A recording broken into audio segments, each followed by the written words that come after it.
welcome back from spring break. You're back. We hope you had a wonderful time. We sure missed you. So now it's going to be nice to see you in the halls again and to get back into those routines that some of us really enjoy. Yeah, absolutely. Are you a routine guy? I am kind of a routine guy. Yeah, you like getting into the routine? Yeah, although I have to admit, it was nice on spring break to kind of like break some routine a little bit and stay up a little bit later. Whoa, okay. Go sleep in a little bit longer and stuff like that. So hope you guys all had a wonderful spring break. We have... well, we haven't mentioned that it's actually Monday, April 4th, day 5. It's true. It is. It's Monday, April 4th, and today is in fact day 5. We have one birthday. Mason in grade 4. Happy birthday to you, Mason. You can zip down to the office to grab your special birthday treat. So, we don't have any other announcements today, but we do have our good word of the day. Yeah. When you walk with Christ, you'll be out of step with the world. Ooh, that's an interesting one. It's like, in a way, yes. In a way, you're not following the world, right? You basically are following Christ in the way that he lived his life as best as you can. And sometimes that does put you out of step with what the world is doing. And sometimes that feels awkward and uncomfortable. And you start to think, am I doing something wrong here? Why should I be following what Jesus did? And you start to question those things a little bit.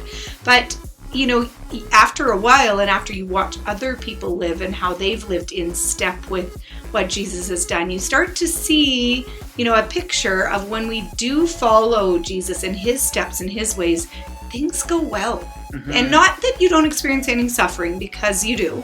That Jesus said there will be suffering, but you're in the flow, I would say. You're in the flow. So even if there's suffering, you get this sense that, you know, things are happening sort of the way that they need to be happening, and Jesus is right there with you. Yeah, absolutely. And I think it's one of the things is people should notice that we're different.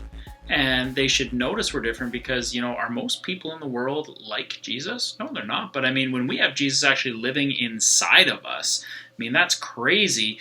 People are going to notice a difference. And people noticed a difference when Jesus was on this earth. They looked at him and they're like, this guy's not like everybody else. Something's not quite right. You know, he said things like, you know, if someone hits you, you shouldn't hit back. You actually need to like turn the other cheek. You know, he said, you know, when you've got enemies, you shouldn't hate them. You actually need to like pray for them. Like, that's so not what the world tells us to do. The world tells us that, you know, like if someone hits you in the face, you should smack them back, and you should smack them back twice as hard as they hit you so that they'll stop. Jesus asks us to do things that are very unnatural in this world. And so, yeah, oftentimes, like Mrs. Lennox said, we will seem different. We will seem out of step with the world. But when we're walking in step with Christ, the hope would be that people would see that and not be really turned off, but that they would actually be drawn to the way we are, and that they would actually wonder, like, what's different about those guys? So, yeah, interesting good word of the day for today, coming back off spring break. I will say, coming into this school, I've seen a lot of that where I'm like, wow, it's really cool that the school community is like this. And wow, it's so amazing that this person did that for this other person. It just is so not things that we always see day in and day out. Yeah. So, yeah, good job, Fort Saskatchewan Christian. You're doing a great job with this. Nice work. All right, if everybody could please rise, let's say the Lord's Prayer. Our Father, who art in heaven, hallowed be thy name. Thy kingdom come, thy will be done, on earth as it is in heaven. Give us this day our daily bread, and forgive us our debts, as we also have forgiven our debtors. And lead us not into temptation, but deliver us from the evil one. For thine is the kingdom, the power, and the glory, forever and ever. Amen. All right, if you could please remain standing for O Canada. And once that's done, you guys can get started with your day. Have a marvelous Monday.